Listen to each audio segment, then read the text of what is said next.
26-এ অসুর দমনের হুঙ্কার কল্যাণ বন্দ্যোপাধ্যায়। 26-এর ভোটে মমতা যেন অসুর দমন করতে পারেন। অনেক অসুর ঘুরে বেড়াচ্ছে, অসুর যেন দমন হয়, এমনই মন্তব্য তৃণমূল সাংসদ কল্যাণ বন্দ্যোপাধ্যায়।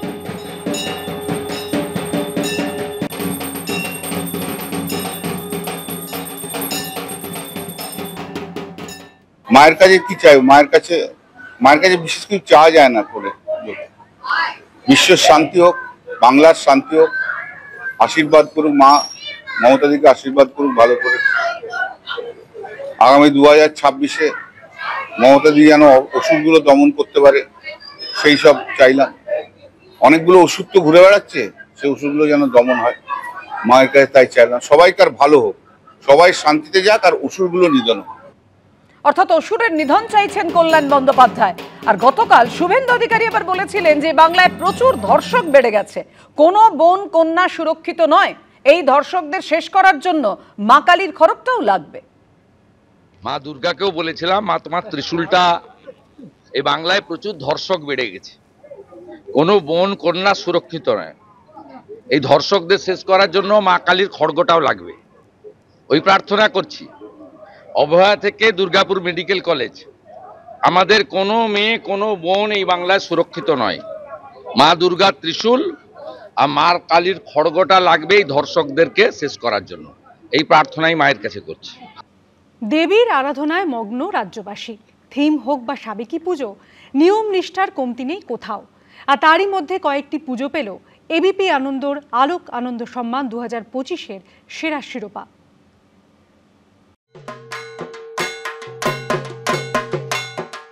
দীপাবলি মানেই আলোর উৎসব। ঘরে ঘরে জ্বলে ওঠে দ্বীপের আলো, আতশবাজির রোশনাই। সেই দ্বীপের আলোই এবার হালতু নবীন সংঘের মণ্ডপে। তাদের থিম দ্বীপ জেলে যায়। 72 বছরে পড়ল এই পুজো। শাখা পলা মাদুর আসন দিয়ে সাজানো হয়েছে মণ্ডপ। মণ্ডপ তৈরিতে ব্যবহার করা হয়েছে শাখা পলা, স্টোন চিপস, এছাড়াও ব্যবহার করা হয়েছে মাদুর। মণ্ডপের বিভিন্ন জায়গায় রয়েছে আরও নানান চিত্র। এছাড়া মণ্ডপ জুড়ে রয়েছে আসনের ব্যবহার, এবং এই মণ্ডপের সঙ্গে সঙ্গত রেখেই তাদের এই মাতৃ প্রতিমা, এই যে কালীমায়ের মূর্তি, সেই মূর্তিও তৈরি হয়েছে মণ্ডপের সঙ্গে সঙ্গত রেখেই।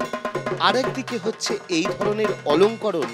এই সব মিলিয়েই কিন্তু তারা পেয়ে যাচ্ছেন এবিপি আনন্দের আলোক আনন্দ সম্মান 2025-এর সেরা পুজোর পুরস্কার।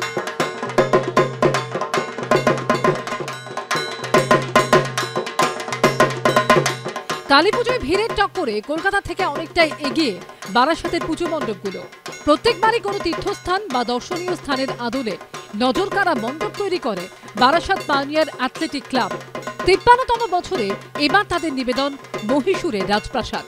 দূর দূরান্ত থেকে দর্শকরা ভিড় জমাচ্ছেন মণ্ডপে। এবিপি আনন্দর আলোক আনন্দ সম্মান 2025-এর সেরা শিরোপা জিতে নিয়েছে বারাসাত পাইওনিয়ার অ্যাথলেটিক ক্লাব। তাদের ভাবনায় রয়েছে কর্ণাটকের মহীশূরের রাজপ্রাসাদ, এবং দক্ষিণী স্থাপত্য তুলে ধরা হয়েছে রাজপ্রাসাদের ভিতরে। 330 ফুট লম্বা এবং 70 ফুট উঁচু এই মণ্ডপ, এবং সবথেকে বেশি বৈশিষ্ট্য হচ্ছে একেবারে পুকুর পাড়ের ধারে পাইওনিয়ার ক্লাবের এই মণ্ডপটি, এবং সেই পুকুরে এই প্রাসাদের প্রতিচ্ছবি তোলার জন্য দর্শনার্থীরা প্রতিবার ভিড় জমান। এবারেও তাই একইভাবে মণ্ডপ তৈরি করা হয়েছে, কারুকার্য খচিত মণ্ডপ। মণ্ডপের বিভিন্ন জায়গায় হাতির মূর্তি রয়েছে, তার পাশাপাশি এই মণ্ডপের মাঝখানে রয়েছে প্রকাণ্ড ঝাড়বাতি। এবিপি আনন্দের বিচারে আলোক আনন্দ সম্মান 2025 সেরা পুজো নির্বাচিত হয়েছে পাইওনিয়ার অ্যাথলেটিক ক্লাব। উদ্যোক্তাদের হাতে পুরস্কার তুলে দিচ্ছি। সৃষ্টি, স্থিতি এবং প্রলয়ের প্রতীক এলোকেশী রূপে দেবী পূজিতা হন গোপালনগর গোল্ডেন ক্লাবে। 82 বছর ধরে ঐতিহ্য বহন করে চলেছে এই পুজো। ভক্তদের দেওয়া সোনার উপর গয়নায় সজ্জিত মাতৃমূর্তি। গোপালনগর গোল্ডেন ক্লাবের পুজো এবার জিতে নিয়েছে এবিপি আনন্দর আলোক আনন্দ সম্মান 2025-এর সেরা শিরোপা। মাথার টিকলি থেকে নথ সমস্তই হচ্ছে সোনা, মায়ের হার সেগুলোও সোনার। এমনকি আমরা যেটা দেখছি, পায়ের যে অলংকার রয়েছে, যে মল রয়েছে, সেগুলোও প্রায় 1 কেজি 250 গ্রাম রূপো দিয়ে তৈরি। আর অন্যতম আকর্ষণ অবশ্যই মায়ের চাঁদমালা। মায়ের হাতে যে চাঁদমালা রয়েছে 1 কেজি 200 গ্রাম রূপোয় তৈরি এই চাঁদমালা, একদিকে তার যে বিভিন্ন ধরনের মাহাত্ম্য, আর তার পাশাপাশি এই ধরনের মায়ের রূপ, এই যে এলোকেশী রূপ, এই সমস্ত মিলিয়েই এই ক্লাব পেয়ে যাচ্ছে এবিপি আনন্দের আলোক আনন্দ সম্মান 2025-এর সেরা পুজোর পুরস্কার। শক্তির আরাধনায় মেতেছে গোটা বাংলা। অর্ণব মুখোপাধ্যায় ও সমীরণ পালের রিপোর্ট, এবিপি আনন্দ। এবার দেখে নেব আরও বেশ কিছু শ্যামার আরাধনার ছবি।